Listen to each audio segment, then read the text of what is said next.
para sa ating panalangin.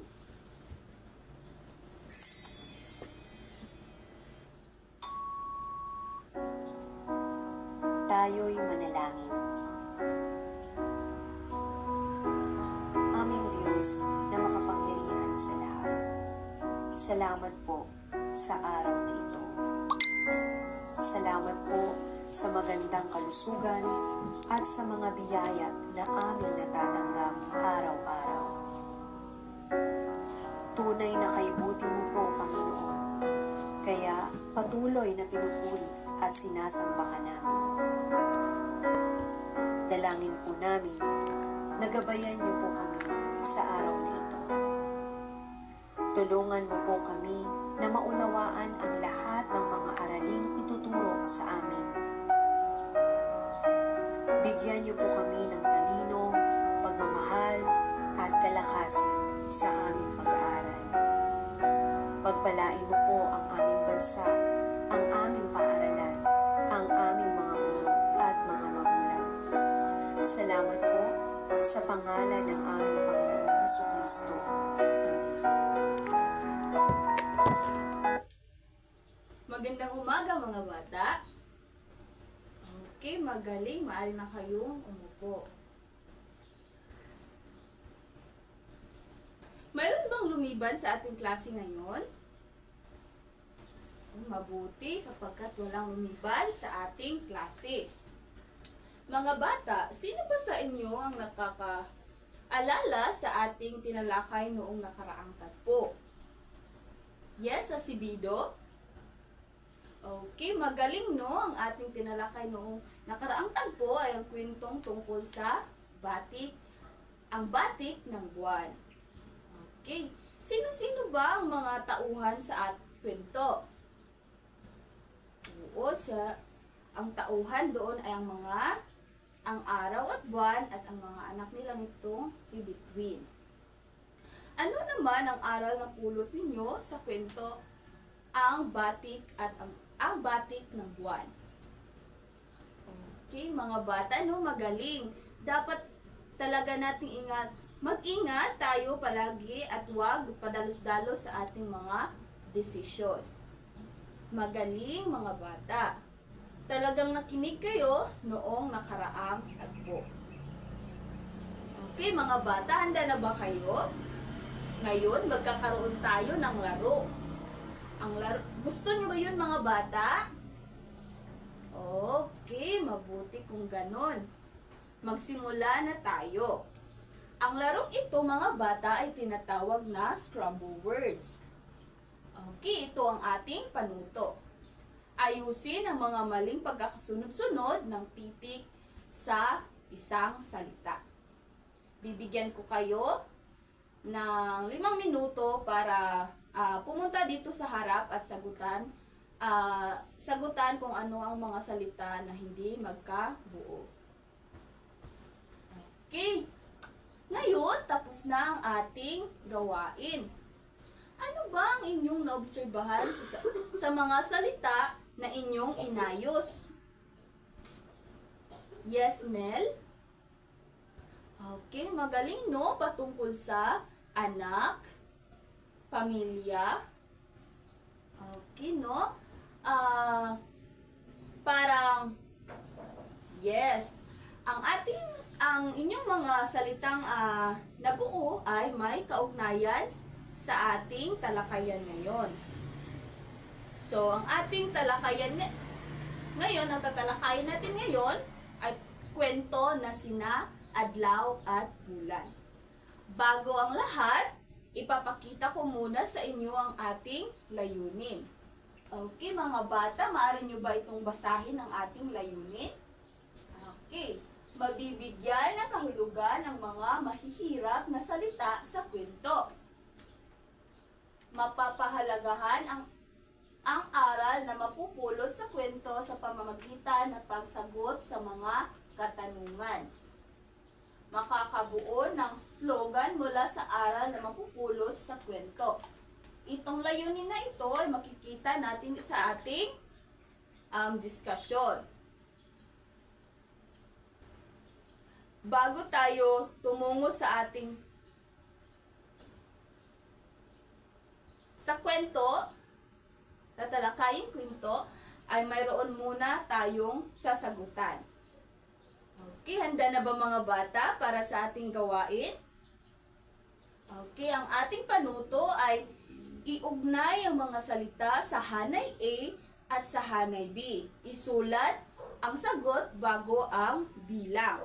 Okay, kung sino yung gustong sumagot mga bata, ay maaari lamang itaas ang kamay para sumagot.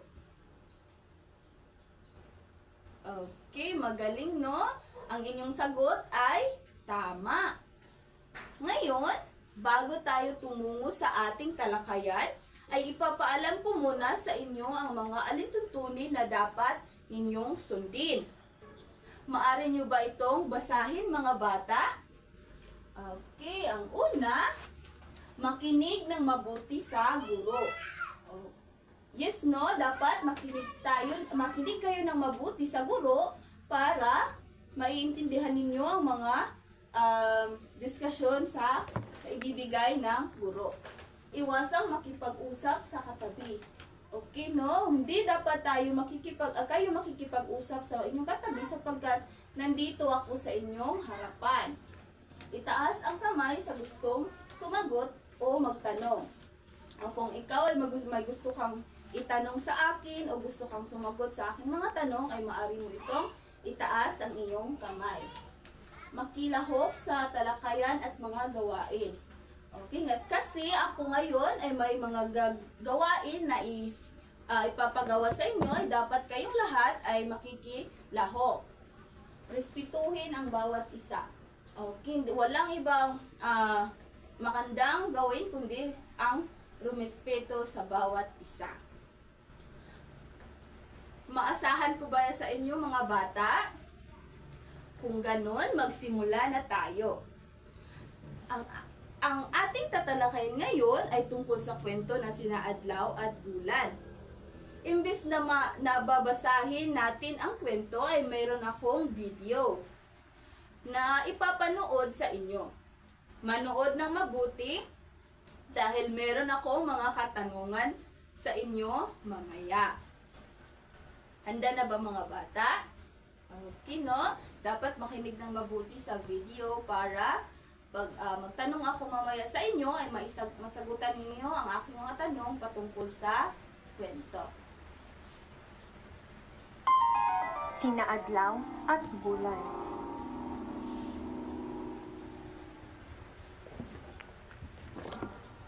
Noong unang panahon ay may mag-asawang may mabuting pagpapasunuran at pagmamahalan. Sila'y sina Adlaw at Bulan. Nagkaanak sila ng maraming bituin. Napansin ni Adlaw na lumha ng masikip sa kanilang bahay sapagkat patuloy na nag-aanak si Bulan. Kinausap ni Adlaw si Bulan at sinabi sa asawa na pagpapatayin nila ang iba nilang mga anak upang lumuwag ang kanilang tirahan. Tinutulan ni Bulan ang mungkahi ni Adlaw at ito ang naging dahilan ng mainit nilang pagkakagalit. Wala nang katahimikan sa kanilang bahay sapagkat halos araw-araw ay nag-aaway sila. Hindi na nakatiis si Bulan at ipinasya niyang makipaghiwalay sa asawa na lalo namang ikinagalit ni Adlaw. Hindi nagtagal ay pumayag na rin si Adlaw na makipaghiwalay. Sa kasunduang isasamang lahat ni Bulan ang mga anak na bituin at hindi na pakikita sa kanya ang mag-iina. Kaya mula noon, makikitang nag-iisang sumisikat si Adlaw sa araw. At sa gabi naman ay lumilitaw si Bulan kasama ang mga anak na bituin. Kapag ang dating mag-asawa ay nagkakatagpo, ay lalong tumitindi ang puot ni Adlaw kay Bulan.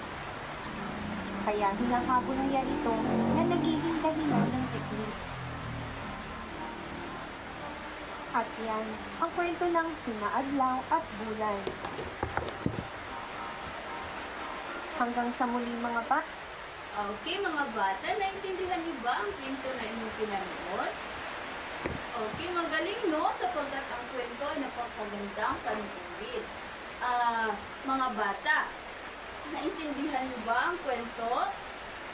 Okay, no? Mabuti kung ganun. Ano nga ba ulit ang pamagat ng kwento na inyong pinanood? Yes, Bulyuzos? Yes, Karen. Okay, magaling Karen, no? Sino-sino nga ba ang mga tauhan sa kwento? Okay, magaling. Sino ang mag-asawa sa kwento? Yes, magaling, no? Sapagkat alam ninyo kung ano ang nasa loob ng kwento. Ngayon, ano nga ba ang problema kinaharap ng mag-asawang Adlaw at Bulan? Oo nga, no? Sapagkat sila ay marami silang anak. Kayo ba mga bata, marami ba kayong kapatid? Okay, unti lang kasi ngayon sa panahon natin ngayon ay mahirap na ang maraming anak at kapatid. Ano ang naging solusyon ni Adlaw sa problema nila? Oo, patayin ang kanilang anak. Mabuti ba yun mga bata? Hindi, sapagkat ang mga bata o mga anak, mga kapatid din may isang blessing. Blessing na binigay, kaya dapat hindi ito basta-basta ang patayin. Bakit hindi sumang-ayon si Bulan sa solusyon ni Adlaw? Yes? Okay, no? Dahil hindi madaling mawalan ng mahal sa buhay. Oo nga, no? Sino ba yung nakaranas dito? Hindi madaling mawalan ng mahal sa buhay. Magaling mga bata, talagang nanood kayo sa ating kwento na sina Adlaw at si Bulan. Bigyan niyo ng 5 magbagsak ang inyong mga sarili. Ngayon, mga bata, alam kong naintindihan niyo ang ating kwento. Ano naman ang napulot ninyong aral sa kwento na inyong pinanood? Yes, bungaos? Oo.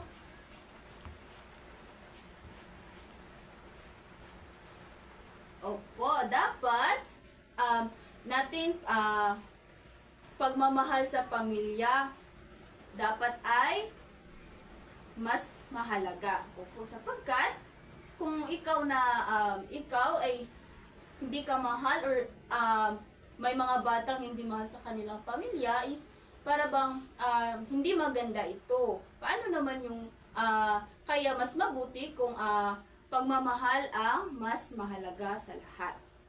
Magaling mga bata, bigyan natin ng 5 palakpak si Bungaos. Sa inyong napulot na aral, paano ninyo ito mahahalin tulad sa totoong buhay? Yes, Claire?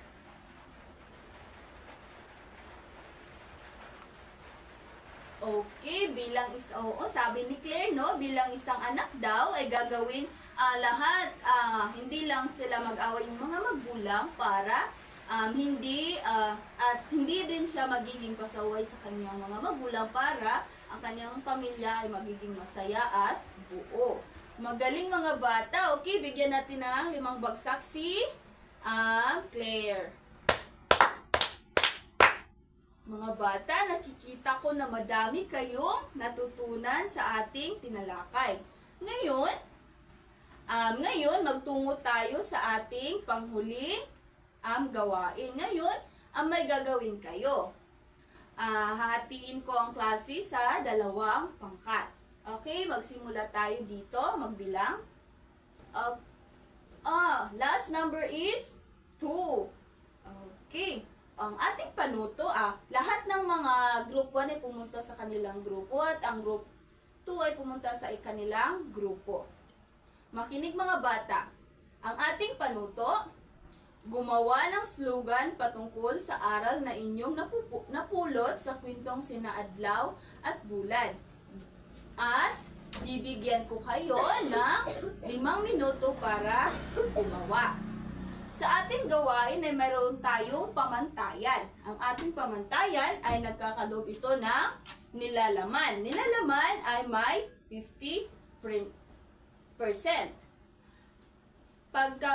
Pagkamalikhain ay may 30%. Pagtutulungan ay may 20%. In total of 100%. Dapat magtulungan kayo para mabuo ninyo ang slogan.